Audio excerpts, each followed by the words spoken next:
Welcome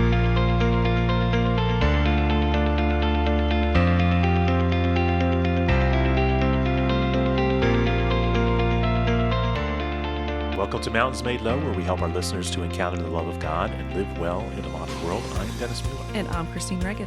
And today we are diving into a topic that is both deeply needed and I think deeply misunderstood, and that is the topic of spiritual fatherhood. Whether you're a biological father, a godfather, a priest, a mentor, teacher, or simply a man striving to follow Christ, this episode is for you. And if you don't fit that bill because you are of the feminine persuasion, this episode will certainly help you to maybe give some insight into spiritual fatherhood so that maybe the men in your life, you can provide some guidance. You certainly know one, you certainly know a man, so this episode is for you too. But because the church teaches that every man is called to reflect the fatherhood of God in some way, we think that this topic is very, very important, especially in a world that is very confused about masculinity, about leadership, holiness. I think it's important for us to reclaim this truth because doing so is nothing short of revolutionary. So what is spiritual fatherhood? I'm just marveling at the fact that my co-host here has been silent and has allowed me to talk this long without saying anything.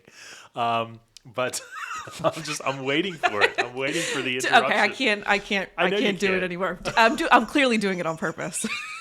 It's making me uncomfortable. I know. I wanted to see. I was like, gosh, he complains about me interrupting him. I throw podcast outlines off, and we're never on message when I speak. And I wanted to go with the strategy of, okay, if I just stop talking, he's going to realize how much he actually enjoyed all those things. If I can make you uncomfortable in a variety of ways, I feel like I've won. You did. So I'm like, oh my gosh. She's really not going to do it. She's really not going to do it. Anything. Oh, she's just smiling and waving. I know. Smile and wave, boys. Smile and wave. All right. So jumping into this, we're just going to jump. I'll start talking. But what is spiritual fatherhood?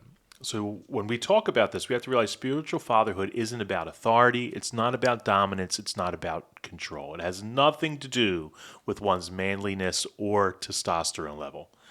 It's about generativity.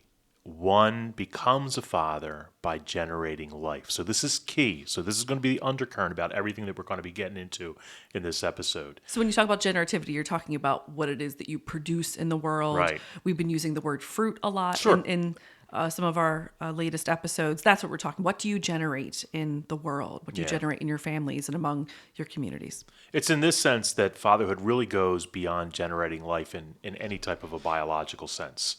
So Pope John Paul II in Familiaris Consortio, his 1981 apostolic exhortation, said that fatherhood is first a spiritual reality before it's a biological one. And so again, we get right back into this generating life. It's really about giving life, protecting life, sustaining life. And for us as a Catholic Church, all of that generation of life is coming from a Christocentric perspective. So it's about guiding life toward God. Well, I think about God himself, because God is the one who spiritually produces life. I mean, God doesn't have his own biological children. Right. And so it's consistent with who God is, which it makes sense that the spiritual life would come first before the biological life. Yeah. And this should come first. And this is why you don't need to be a biological father in order to live out fatherhood. Right. Right. And we In said this something sense. very similar when we talked about motherhood, that Yeah. you don't have to be, there are many women in the world who live this vocation as a mother without having their own biological children. Exactly. Because they're life-giving in so many ways. Yeah, and the Catechism tells us that God's fatherhood is the source of all human fatherhood, which means spiritual fatherhood is a call to self-gift. It's not about self-assertion. It's a call to sacrifice. It has nothing to do with superiority. It's a call to lead in love, not leading by force.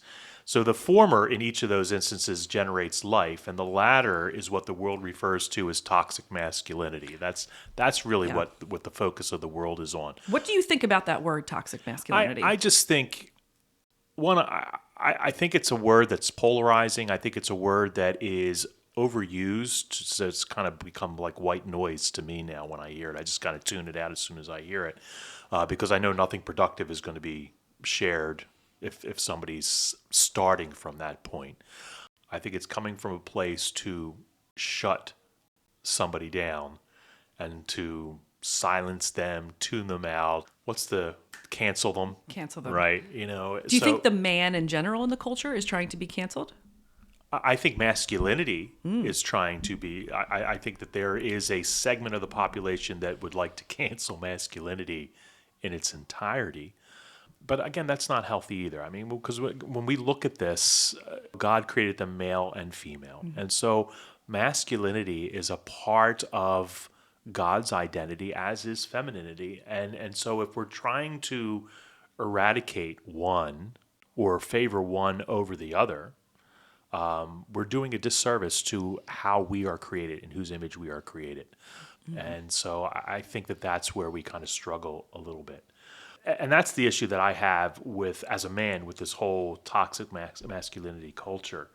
I think a lot of it is because so many men have forgotten that they are called to reflect the fatherhood of God, and have instead used their God-given masculine qualities for self-serving purposes. So again, like, I understand where that movement is coming from, and I think in some cases it might be justified, but I think it's gone to the extreme. So I think society has overreacted, because you can see that visceral response that they have now, and it's gotten to the point that they're not only trying to eviscerate masculinity, but to reject fatherhood itself. And this is really a mess of our own making, but there's also a false narrative here that we just need to be aware of. Yeah. When people misuse their masculinity and they weaponize it, and that can be very off-putting. So that's sin, folks. And women can do the same thing with their femininity, by the way. So and sin needs to be eradicated, but you don't eradicate the source. Eradicate the sin, you don't eradicate the person, right? The sinner, yeah. So, but you don't eradicate masculinity or femininity itself. There's nothing toxic about masculinity. There's nothing toxic about femininity. It can be used in a way that it appears that way, but that's an abuse. That's a sinful abuse. So, off of that tangent, I want to keep this positive, generate life. That's right. We're generating life here. So let's talk about that cultural crisis of fatherhood. We would both agree, because we're touching on the things that we've seen and why people want to have this kind of visceral reaction. Our culture is confused about men. So on one side, we hear... I think men are confused about men. I think so too. Yeah. Well, you have, to be honest, let's say it. We have an entire culture that identifies in part as neither masculine nor feminine. Yeah. So we don't, in many cases, even know who we are. We don't even know how to place ourselves. And you cannot tell me that all these things are not connected, because they are in one way or another. Yep, they are. But on one side, you hear that men should be passive and quiet and non-directive, that leadership in the home is unnecessary or it's outdated, or that if it's going on, then you're living in some kind of patriarchal, oppressive regime. Yeah. And then on the other side, we have a culture that says that men are incapable of fulfilling any role because, frankly, they're just too dumb. I can't tell you. And I grew up with a lot of commercials like that. Like 90s commercials would be like for windows or blinds, and dad would be tangled up in the blinds or a lot of the early sitcoms that I would watch. We see these caricatures of masculinity that display the stupid dad, the stupid guy, the aggressive, like they maybe glorify the aggression that the man has. He's emotionally detached, or he's just shut down. The Homer Simpson dad. I never watched The Simpsons, but that was such a cultural touch point for so many people. Yeah, I can see how that impacts how we view men in our own lives. But the truth is that neither of these extremes, frankly, actually reflect what the gospel says, how the man is created. It's unfair and it's inaccurate. To get into how to live this out, we have to address some of the cultural narratives that exist. So, and in an Aquinas fashion, if I may say, you've structured this in some objections, right? We're gonna so the first objection. I wish I had a gavel. That fatherhood is just a social construct. And that really nags at me when people I hear this say one. it. I hear that a lot. We only live this way because that's what society has presented us to. It's evolved over the generations. Yeah, it's. I heard somebody talk about marriage in the same way. It was while I was buying a car. He was writing a book, and this car dealer, I'm like, man, if we could just go out and have a beer or a coffee or something and just chat about this, because we need a conversion here. But this first objection: does fatherhood have social implications? Absolutely. Have those implications changed over time and shaped society? Again, absolutely. But the idea that fatherhood is primarily a social construct that has evolved from cultural, historical, and economic factors that result in the role of the father being a social invention is absolute rubbish. Fatherhood is theological in nature, and it's profoundly rooted in God's identity. God reveals himself first as a father. Think about the Trinitarian structure, too, right? Father, Son, Holy Spirit. This divine fatherhood is the source of human fatherhood, right? The Catechism says that. The divine fatherhood is the source of human fatherhood. We're created in God's image and his likeness. Remember what we said last week about the Imago Dei and the Imitatio Dei? I love the Imitatio Dei. Yeah, I'm still pondering that. I'm so glad I could give that to you. Didn't come up with it, but you're right. I mean, it's that call to participation and call to response that very much corresponds with you. But men are called in a really distinct way to a fatherhood that I think is primarily spiritual. And even in your biological children, what is if you have biological, what gift are you meant to be continually giving them? The biology is kind of a one and done. It's the spiritual life-giving fatherhood that has to play a role in their life on an ongoing basis. Yeah. So here's the second objection. Men shouldn't lead because that's controlling. It's the story of my life on this podcast. Frankly, if it's been anything, it's been the other way around. But yeah. Christian leadership, it's not about domination. That's painted broadly, I think, for us when it comes to this. But the domination that occurs is the direct result of our fall from grace. Oh, well, that's Catechism 400, right? Your relations henceforth will be marked by lust and domination. Yeah. I could see it right now on the page. Yeah, and that, again, what does God say in Genesis following the sin of Adam and Eve? What is the consequence of their rebellion? It's what you allude to, right? He tells the woman, your urge shall be... No, I didn't realize you were going to say it. No, you're right. I mean, this is where it comes from. He tells the woman, your urge shall be for your husband. He shall rule over you. So when we see this domination thing coming over, that has nothing to do with masculinity. That has everything to do with our fall from grace. Right. It's a misuse. It's a misuse. It's an abuse. It's a perversion. It's a result of sin. Yes. That's what's being testified to in the Catechism language. This is, now that you have sinned, you're going to struggle with this, this, and this, and I didn't create you for this, this, and this. Right. This is a mess of our own making. Yeah. So when we see this type of domination, we need to call it out for what it is because it's rooted in sin. But again, we don't want to throw the baby out with the bathwater and say we have to get rid of masculinity in its entirety because of this. It's an abuse, yeah. And there's a huge difference between control and influence. Oh, yeah. That's a hot button word today. Everyone's an influencer. So maybe we could reclaim that.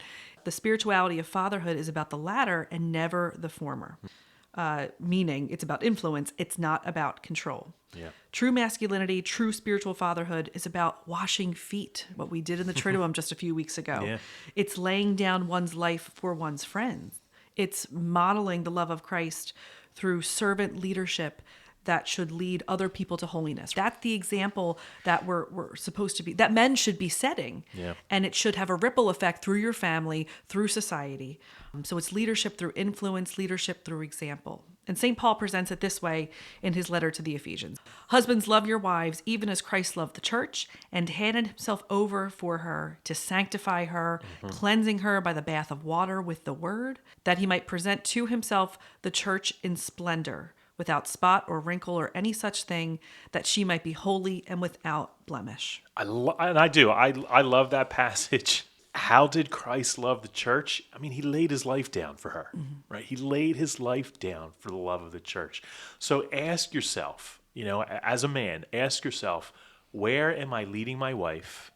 Where am I leading my children? If you're single, right? You're not in any type of relationship. Where am I leading my friends? My brothers and sisters, my coworkers. Even if you are married, you can ask those questions. You're living out relationships. Yeah, you might might not have a romantic one. All of your relationships. Is it to the love of God and holiness, or is my influence that you're talking about, is my influence and my example setting them on the road to perdition? Yeah. Like if I'm not bringing my kids to church and mass on Sunday, if I'm not praying, if I'm not taking the time to lead my family in prayer, if I'm not taking the time to make table fellowship and meals a priority, if I'm not taking time to be with my children or those that I love, right? If I'm not taking time to do those things, to foster those relationships, where am I leading my kids? What am I setting them up for? What's the likelihood that they're going to get to heaven because of what I have done or what I have failed to do? Right? Ooh, how liturgical. I know. Objection number 3. Men don't need to be involved with faith. And I have such a passion for this. Oh my gosh, it's getting me. Men don't need to be involved with... No, I can't even say it. It's because you're so passionate. I know. I get really excited. This is the problem. I get really excited. Men don't need to be involved with faith. Moms handle that. Yeah. I mean, this just gets under my skin. We've already looked at statistics and research, and the data says otherwise. So we have a couple things to present to you to really prove that this is true. So it's well established that women worship and practice their faith more than men. Yes, this is true. And if you're wondering why a large portion of younger generations don't practice any aspect of their faith, the first question I would ask, and listen to what I'm saying, the first question I would ask is, where is the Father? And I would not ask that to shame somebody, because here's the thing. We're also not saying that if your children have fallen away from the faith, I'm not saying it's your fault. But it's a logical first question when we're trying to just address a statistically proven epidemic in and of itself, right? Spiritual crisis. We're not saying that children don't need both parents. They absolutely do. Children need to see both parents pray and worship and receive the sacraments. And if you want to even double down on some of those fruits, then have them see you doing these things together, praying with your wife, if we're putting it in the masculine context, going to confession together and worshiping God together at Mass. Yeah, I think you have to realize that, your example as a father has a disproportionate impact on the long-term faith retention of your family, especially your children. I mean, the church is very, very clear. Parents have the responsibility to educate their children in the faith, to teach them to pray, and to provide a home where tenderness, forgiveness, and discipline are lived. But this isn't just mom's job. A father's responsibility goes beyond the procreative act of fathering children. Again, remember this, the premise of all this is, as Pope John Paul said, it goes beyond the generative biological sense. There's a spiritual side to all this. There's a real spiritual role that fathers are expected to share with moms, not abdicate to the mom. So don't buy into the lie that you can abdicate that responsibility. I don't know where do we get this idea that faith is feminine? I'm not sure where this started, but let's talk about some of the. It's not healthy because you said that it has a disproportionate impact on fathers not worshiping, not practicing. Right. Has a long-term faith retention struggling statistic. So just, again, I don't want to kind of go into the weeds with statistics and everything in studies, but I think it's important to highlight some things. So why do fathers matter, when it comes to this living of faith in the home and the likelihood that your children will continue the practice of the faith? Multiple studies across decades, including research from Switzerland, the U.S., and various sociological institutes, all point to the same conclusion. A father's practice of the faith is the single greatest predictor of whether his children remain practicing Christians as adults. And that's the only reason that I want to know where the father is, because Right. At least if we can identify that, and we can discover maybe if there was an absence there, then it could lead us to other conclusions. It's not to call the father out, but the father matters. And it's not to say that like a single parent mother is not going to be successful. That's not what this is saying either.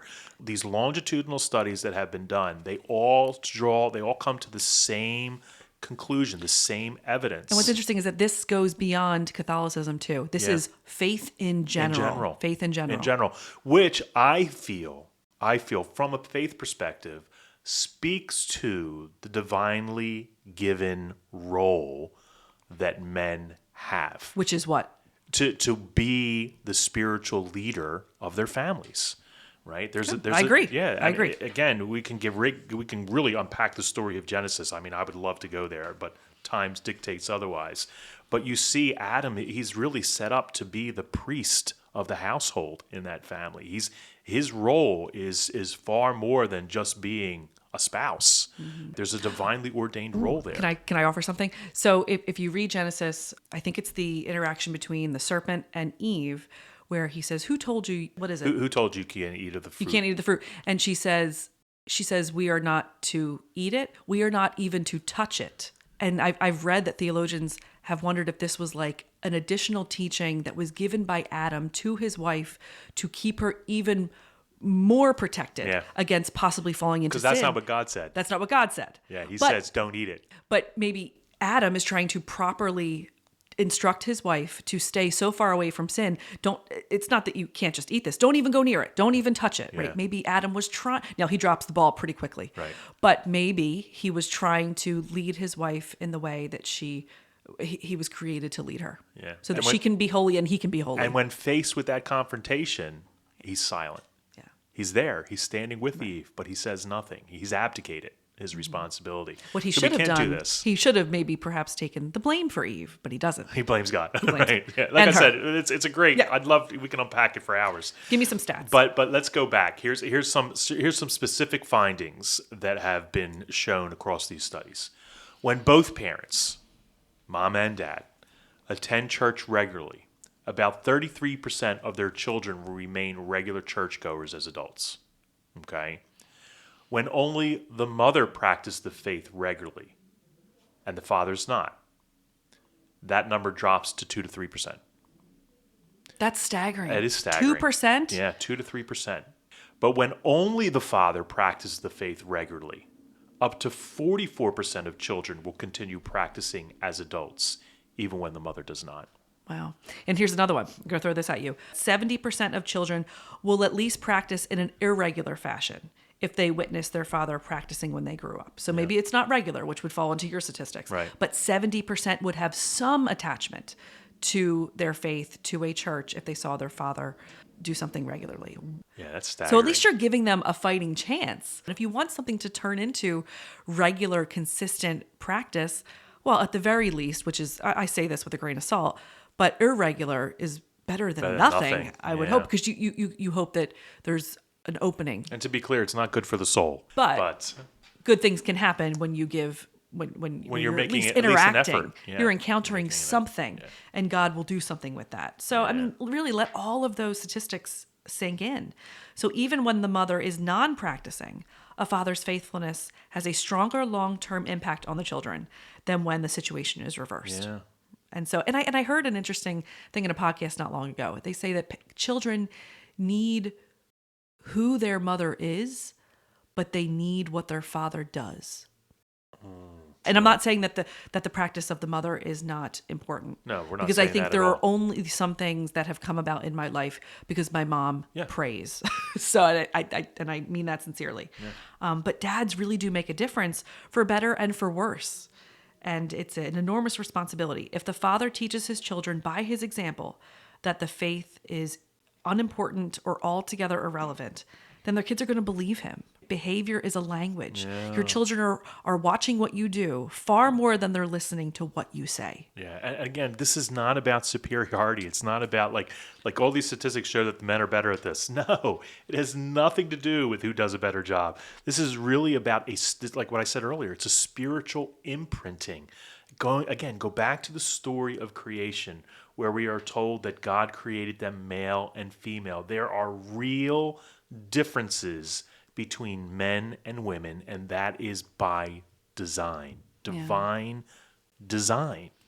And when we begin to try to reinterpret things or reframe things or abdicate those things or eradicate those things because we say it's toxic, we're just making things worse because we're not living in the image and the likeness of the one that we're created in. Mm-hmm. And we're never going to find happiness. There's always going to be strife. And what we're really going to do is end up perpetuating the fallen aspect of this nature more than rising to the occasion of sainthood that we've been called to. And who's going to want to be in relationship with that? I mean, that's going to break down relationship overall. Why would I get into a relationship with a man if it's going to just be toxic from the word go. Sure. That's unfair. And so does it mean that a man cannot do womanly things or that a woman cannot do the work of a man? No, of course not. We are both equal in dignity, but there are real differences that are inherent to our design and the unique way that a father witnesses and shapes a child's imagination of God, responsibility, and identity, and it all has a real impact. And it means something else too. When men lead spiritually, families flourish, societies flourish. I also wonder if there's something about women having to take upon themselves spiritual leadership in this way that is not because they're trying. Society will, or I can see the male aspect of it looking at it as like men have usurped our role. And I would say, have we had to take on a particular role because you have failed to generate what you should have? Sure. Yeah, I would agree.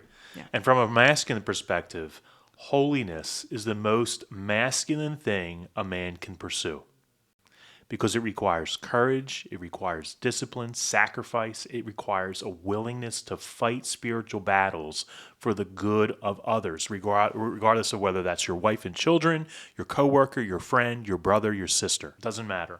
Holiness is never a weakness. It's not feminine, it's not timidity. You take a look at the apostles. Look at the lives of male saints. What powerful examples of a spiritual fatherhood they provide. Just take a look at like Franciscan priest Maximilian Kolbe, who stepped forward to die in place of a Polish army sergeant because he was a father and he had a wife and he had children. You know, holiness is strength rightly ordered. This is what we are called to do. Like I said, that idea that it's sacrificial in nature.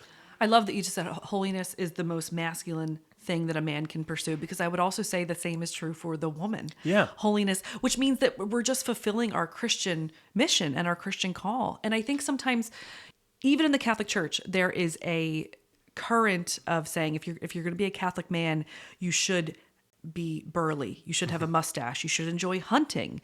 You should smoke a cigar, which is an enormous pet peeve of mine. When I see a man smoking a cigar, I want to smack it out of his mouth. I can't stand it because you did not grow up smoking cigars. This is a practice that you have adopted to appear to be a particular type of man. Hip. That frankly you are not. Yeah. But there is a segment of the Catholic Church that does this. Yeah. And I struggle with it. And so what I mean to say is, well, what does that mean for the men who are not burly? They're a little scrawny.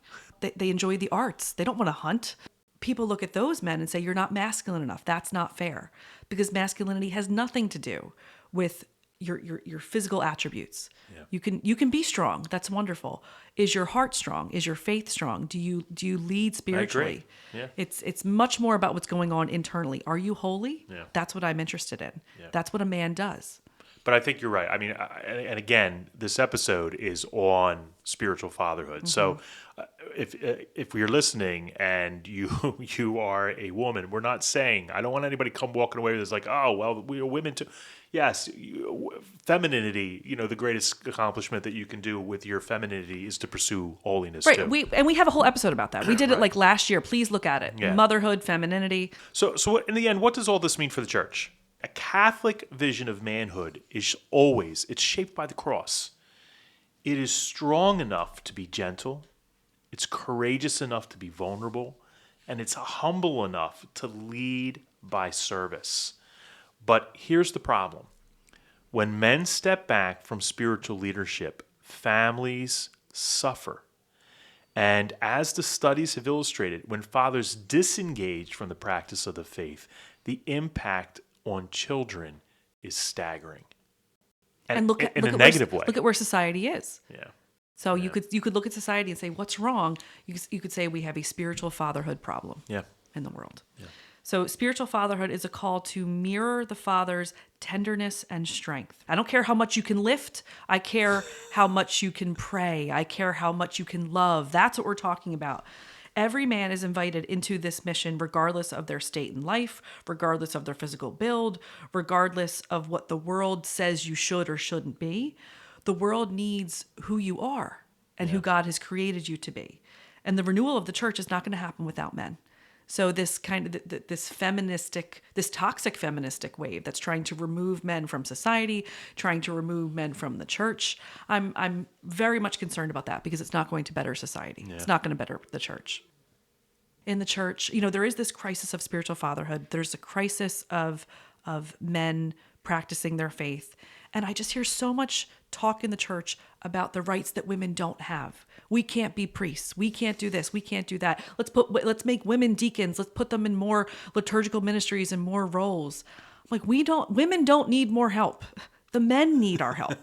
The men need to be encouraged to worship and be the men that God made them to be, as you would say. Yeah. But I think some of that might be from the fact that when you take a look at the church pews, it's women are coming and the men are abdicating. They're not fulfilling it. And so women need to step into some of these roles out of necessity. There's many roles within the church that women need to be involved in too. That is true. Just like with everything Dennis and I say, it's a both and. Yeah. So if we want renewal in the church, if we want vocations, if we want young people to stay Catholic and be Catholic, if we want them to raise their families Catholic, if we want people and families in a church that are rooted in Christ, we can't ignore the role of spiritual fatherhood that all men are called to embrace. We have to help men understand and embrace their call and embrace their God-given identity. Not because men are more important, but because their spiritual presence or absence has like generational consequences. Yeah. And spiritual fatherhood is, once again, not limited to biological fathers. Maximilian Kolbe, not a biological father, okay? Right. Pope Leo, not a biological father, but we call him the Holy Father. Right. The church needs both married and single men to live out their vocation with courage, with intentionality. And so how do we do that? So let's talk about some practical things, right? It's great to talk about all of the statistics and this notion of spiritual fatherhood that can kind of seem somewhat nebulous, but getting into the weeds here, like what are some practical things that married men and single men can do? So obviously, if you're a married man, married men live out spiritual fatherhood most directly in the home. In what's known as the domestic church that has been entrusted to them by God. So here's what that should look like on a daily basis. But if I'm a married man living out my spiritual fatherhood in my daily life, this is what it should look like. You should be praying with your spouse, even if it's just a simple Our Father before bed. Start somewhere. Bless your children with the sign of the cross before bed, before school, before they leave the house. I do all this all the time. You know, sometimes my kids are getting up for work before me, and I get up pretty early for work.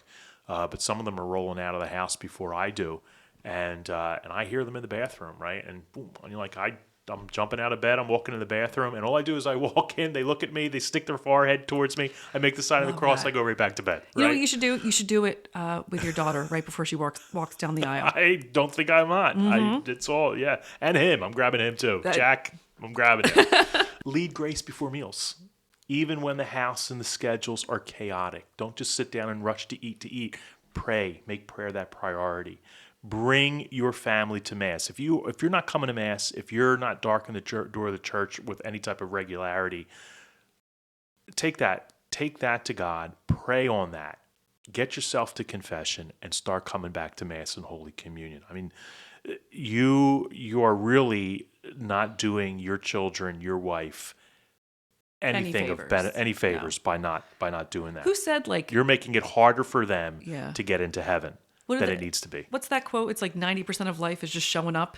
Yeah. That's true in the Mass too. Show up. We talk about this all the time. All we have to do is participate. All we have to do is literally show up. God's going to do all the work if we're willing to cooperate with His grace. Some other things. Read Scripture out loud. Even briefly, so your children hear the word of God from your voice. If you got little kids, read them stories from a children's Bible before you pull out the Dr. Seuss, right? Sit down and... Is that what you think his name is? Dr. Seuss? Yeah, what is it? Dr. Seuss. Seuss? Dr. Seuss. I know. Isn't that what I said? No. You said Zeus, like the Greek god, Zeus. Seuss. Dr. Seuss Dr. with an Seuss. S. Right, Seuss. Okay. It's my favorite. It's my favorite day of all days. Dr. Seuss. Oh, this is going down. Apologize. 55 years old. Dr. Seuss. Go ahead. It's been a while since I've read them. Apologize when you lose patience. right? Because I think that's a big thing. I model that with my kids. Like when I lose my cool, I always apologize to them, apologize to my wife, modeling humility and repentance.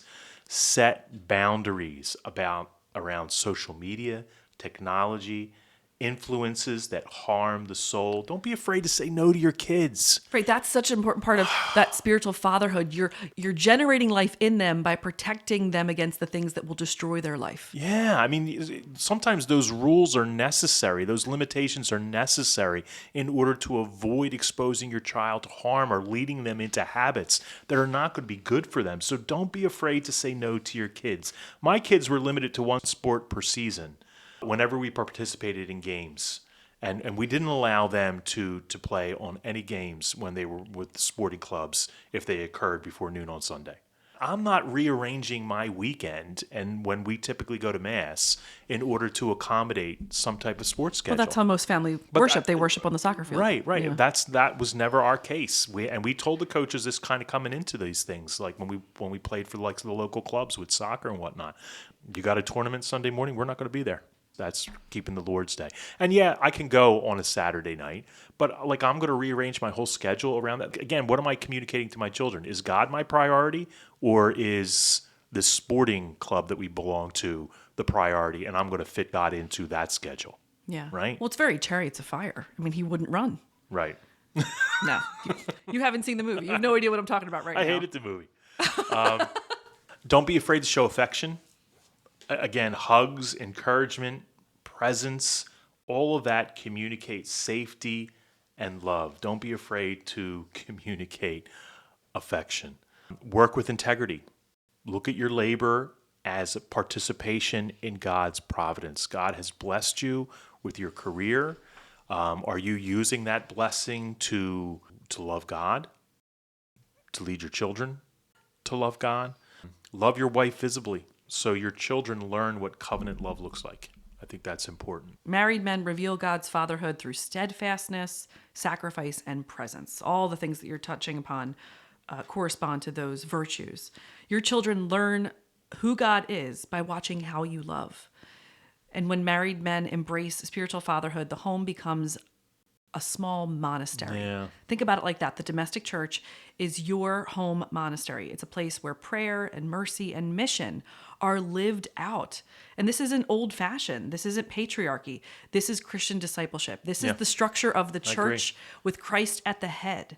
And it's the antidote for the crisis of fatherlessness and isolation and loneliness and confusion, right? We're confused about this. We're confused about so many things. Now, for single guys, I think it's also important to understand that single men, whether never married, whether you're widowed, whether you're living celibately for the kingdom, you're not waiting to be a father. They already have real and necessary spiritual fatherhood. You already have real and necessary spiritual fatherhood. The church needs single men who show up for younger men who lack mentors or positive male examples. Again, maybe you are a brother to your sister, and maybe the dad's absent in that family. Are you taking up the role for your nephews and your nieces, being that mentor, that positive male I know influence? so many priests that take that really seriously because they don't, in our tradition, they yeah. don't have their own biological children, but they just love their nieces and nephews and spend time with them to be able to give them that gift. Be, like I said, be that spiritual uncle to nieces, nephews, godchildren, even parish kids, whether you are the local coach of a baseball team or a parish team.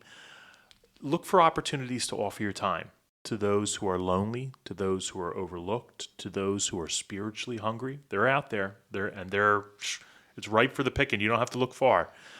Cultivate a deep, faithful relationship with others, especially with other men, modeling brotherhood that is rooted in Christ. If you don't belong to a men's group, find one. Get connected with a parish community that has one. The other thing single men need to be aware of too, and this is tough with the culture because the culture teaches something different, but live chastity with integrity. Witnessing that self-mastery is possible. right? You're not going to give in to your primal urges here, lust and all those other things. You're going to be the master of your own house. You be the master of your own body, your own house first. Be a stabilizing presence in the workplace, in classrooms, in communities. Be that person who people can lean on, people can trust. Be that person who is fostering peace within those places, workroom, classroom, communities, and discern generously. I mean, you as a single person probably have maybe a little bit more time, maybe a little bit more equity than others. And so, Yep. look at the Lord. Ask the Lord, who are you entrusting me today, and how can I serve that person, this situation, this occasion generously? Yeah. You know? Yeah. Single people often, and single men have a freedom and an availability that allows them to be like a missionary in a way that my mission is to my family, to my Yeah. children. And, after that, to my professional life too. This is why priests are celibate. This is why they're called to celibacy. I mean, it's a discipline in the church, Yes. but Yeah. I mean, how available can they be in their priestly role to love and to minister to others? I think it can be the family. challenging. It can be challenging. I don't think it's a non-negotiable. It's but not yeah, right yeah. because our I think Eastern it can be brothers and challenging. Yeah. sisters they do it, but it's challenging. Yeah. It's challenging. Yeah, I mean, but single people are able to step into gaps where fatherhood is missing, Yeah. or it's wounded, or it's just outright broken. And their witness tells the world that fatherhood is not solely defined by a biological status, but by a complete self-gift. Remember Jesus. Jesus did not have biological children. Yeah. He is the greatest self-gift on the cross.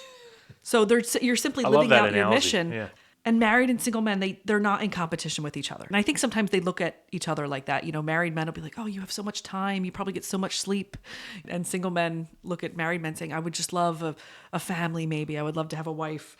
Yeah. But I wish we could. And some of that's very natural, of course.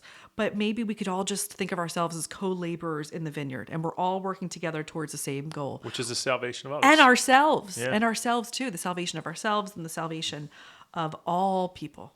And so married men show the world the beauty of covenantal love, and single men show the world the power of undivided devotion. Priests show the world the fatherhood of God himself. Yeah. Everything's covered. Everything's covered. And when all three vocations stand together, united in their spiritual fatherhood, the church becomes a family where no one is left fatherless, because there's always somebody there to step into the gap, whether it's a priest, whether it's a single man, whether it's a married man, right? I will not leave you orphaned. Yeah. This is the antidote to the cultural confusion about masculinity. This is how we rebuild the spiritual foundations of our homes, our parishes, and our communities. This is the role that God intended when he created them male. So spiritual fatherhood is really not abstract. We hope that we've broken that down for you today. It's not a theological idea that's like floating around in the clouds. It's lived in the ordinary daily choices that shape our souls. It's rooted in the image of God that you bear as men. And then we're called to imitate that image. Yeah. Imago. No. Imago Dei, Imitatio Dei. Yeah. We're going to rename the podcast Imitatio Dei. It'll be more formal. I'll start dressing like you. Dennis is almost wearing a suit today. So. And because God calls men through different vocations, spiritual fatherhood takes on different expressions for married and single men. And both are really important. Both are essential. And both build up the church. Both reveal the Father's heart. Yeah, and for those of you who might feel unqualified, maybe because you didn't have a good fatherly role in yourself, or maybe because you've bought into the lie that society is selling. Or that you're a problem automatically because you're a man. Yeah. And you have these tendencies that you have to fight. This is what the world tells men. Yeah. And I think single men can wrestle with this in particular, because they often wrestle with this hidden lie that if I'm not a real father, I don't have a family, my life doesn't matter as much. All of this stuff, it's absolutely false. You are not waiting to be a father. All of us are called, to generate life. So you're saying you don't need to wait until you biologically have produced something to generate spiritual fatherhood in the world. Yeah, That's what you're saying. And again, and if you feel unqualified to do this, just realize that's the work of the enemy, because he doesn't want you to step into that role. Because if the second that you begin to step into that role and live in the image of the one Who made you? who made you. You're on a fast track to holiness. You're on the fast track to sainthood. And society benefits Yeah, too. society benefits. And so they don't want that. They want you to feel, he wants you to feel unqualified, unworthy, all of those things. He wants to kind of keep you trapped there because he knows that you're not going to move.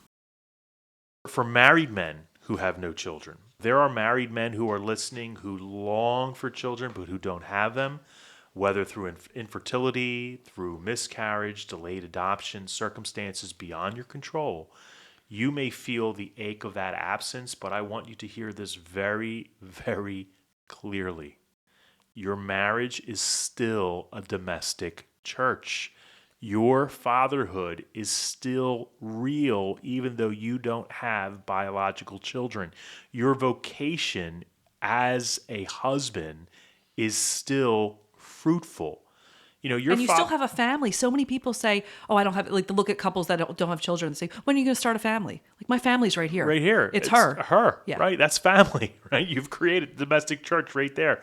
Your fatherhood is not measured by your biology. It's measured by the love given, the lives encouraged, the souls strengthened. And you can do that solely with your spouse, and you can do that by being a spiritual father to others, whether that's through adoption, fostering children, leadership and involvement in parish ministry or the local community organizations, even being a really good godfather, uncle, or mentor.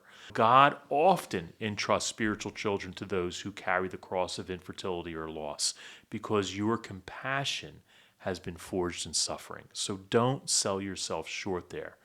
For every man, you know, maybe you've made mistakes, maybe you've been absent, maybe you've kind of shirked on your responsibility as a father or spiritual fatherhood, maybe you've been passive or spiritually asleep, or maybe, again, you've just brought into the lie that the culture is telling you about fatherhood and masculinity. Set those maybes aside and know that it is not too late. It is never too late.